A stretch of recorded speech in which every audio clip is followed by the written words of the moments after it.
going, guys? Again, another training session, a little bit about the basic knowledge of CPR and the use of an AED. So the next couple of slides, obviously I'm going to be talking about CPR and AEDs.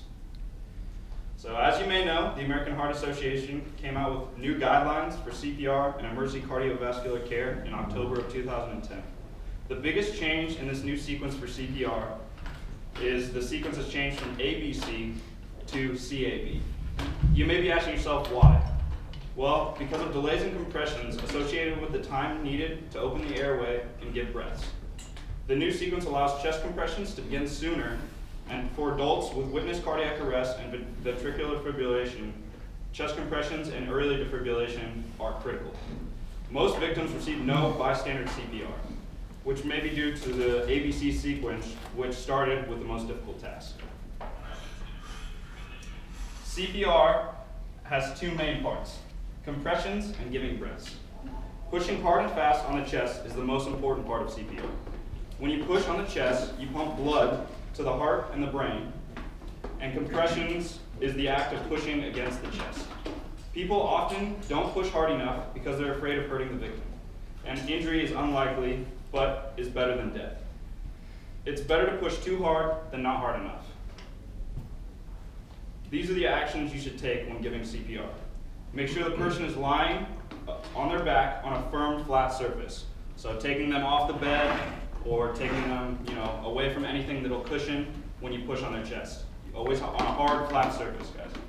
You want to move the clothes out of the way. So you want to get any kind of sweatshirt out of their way. You want to get anything that you will, jewelry and anything like that you'll push against their chest and puncture them and hurt them even further.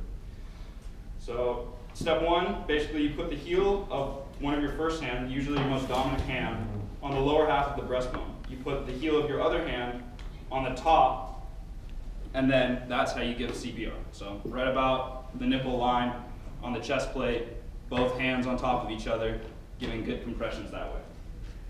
And each compression, you want the chest to come back up to normal position, and you want to push straight down for at least 2 inches at a rate of 100 compressions a minute. Compressions are very important, and doing them correctly is tiring. The more tired you are, the less effective your compressions are going to be. If someone else knows CPR, you want to take turns. Switch about every 2 minutes, moving quickly to keep the pause between compressions as short as possible. Remind each other to push down at least 2 inches, push at a rate of at least 100 compressions a minute, and let the chest come back to its normal position. So, compressions, like I said, are the most important part of CPR, but giving breaths is also very important. This will, giving breaths will make the chest rise, and when the chest rises, you know the person has taken enough air. By giving breaths, you open up the airway. Follow these steps to open up the airway. Step one, you want to put your hand on the forehead and with your fingers, and your other hand on the bony part of the chin. You want to tilt the head back and lift the chin as seen in the image in the slide. It's called the head tilt chin lift maneuver. You should avoid pressing on the soft part of the neck and under the chin because you don't want to clog up their airway any more than it already is. To give breaths, you hold open the airway with the head tilt chin lift maneuver. You pinch the nose and you take a breath while covering their nose, and you give 2 breaths. Blow for at least 1 second each and watch the chest rise. If you want to watch the chest completely rise and fall all the way back down, and that's the proper way to give a breath.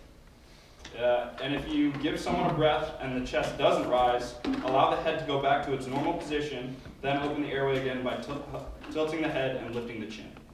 Then give another breath. Make sure the chest rises. That's very important. Don't interrupt compressions for more than 10 seconds to give a breath. If the chest doesn't rise within 10 seconds, begin pushing hard and fast once again on the chest by giving compressions. During CPR, there is very little chance that you'll catch a disease, but some workplaces require rescuers to use masks. So if your workplace requires you to use a mask, it's okay, it's your own personal preference. Sometimes the heart doesn't work quite right. An AED is a machine with a computer in it that can shock the heart and help it work properly again. If you start CPR right away and then use the AED within a few minutes, you will have the best chance of saving a life. AEDs are safe, accurate, and easy to use. The AED will figure out if the person needs to be shocked and will tell you when to get one. It will even tell you when to make sure no one should touch the patient. The pads used to shock the person have a diagram showing exactly where to place them.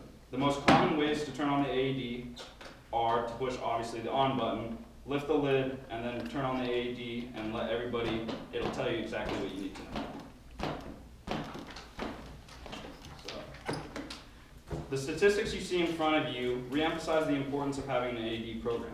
It's scary to know that less than 1/3 of victims receive bystander CPR, and even fewer receive bystander defibrillation. Almost everywhere you go out in public, they have AED programs because of sudden cardiac arrest and the need for a timely defibrillation.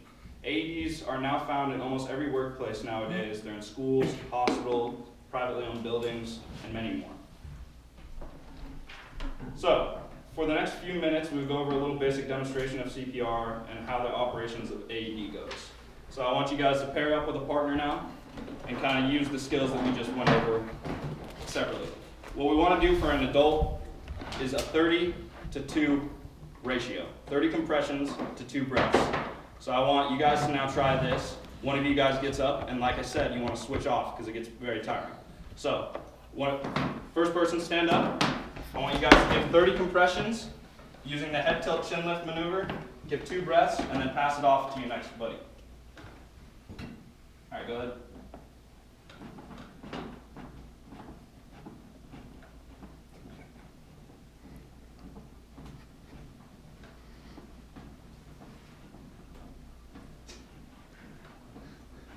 All right, remember, you guys want to push hard, at least 100 compressions a minute.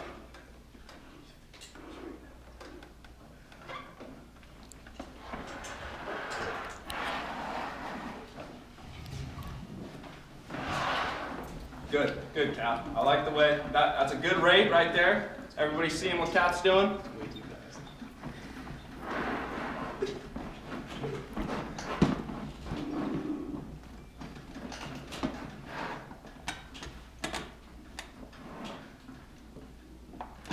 Doing a great job. That's what I like to see. I like the head tilt chin lift maneuver, just like I taught you, Cap. You're doing real great. That's what we like to see. So basically 30-to-2 compressions. You can stop now, Reyes. 30-to-2 compressions is the main for adults. And as you go down in age, it starts to begin getting a little different. And we'll go over that hopefully in the next 25-minute presentation. So now we're going to kind of go over the AED. I don't really have an AED that you would find at like a school or a workplace or something like that. Those are usually small square boxes. We have the one off the ambulance today, which is a little bit more complex and we have to do manually.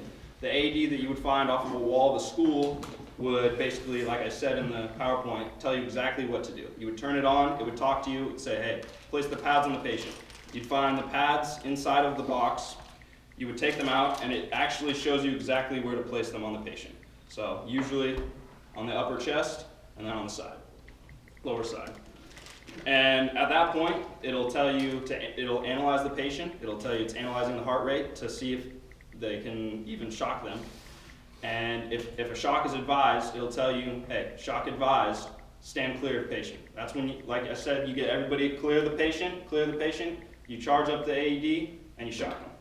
And then resume compressions right away. It'll tell you to resume compressions. Go straight back to compressions and giving breaths, and that's what will save their life. So this is a little bit more complex. We use these on the ambulance. They're all in manual mode. They don't tell us exactly what to do step by step because most of us should already know what to do. So, unfortunately, accidents and injuries happen every day. It's important to train yourself in CPR and the use of an AED so you can be able to quickly respond to an accident or injury that may happen in the workplace or in public. So, thanks a lot for your time today, guys. I hope the training was worthwhile. Is there any questions before I go? Go ahead, Williams. How's your day? My day was wonderful. Thank you for asking. Dave? What does AED stand for? Automatic Emergency Defibrillator. All right, thank you. Go. How does this compare to the new 2015 guidelines? This is almost exactly the same. little tweaks. I took a lot of this and used it for my own.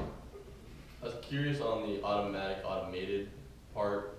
Automated, it's automated emergency defibrillator. I might have said it wrong. I didn't even Oh, realize no, that. You are correct. All right. Any more questions? All right. Thanks a lot for your time.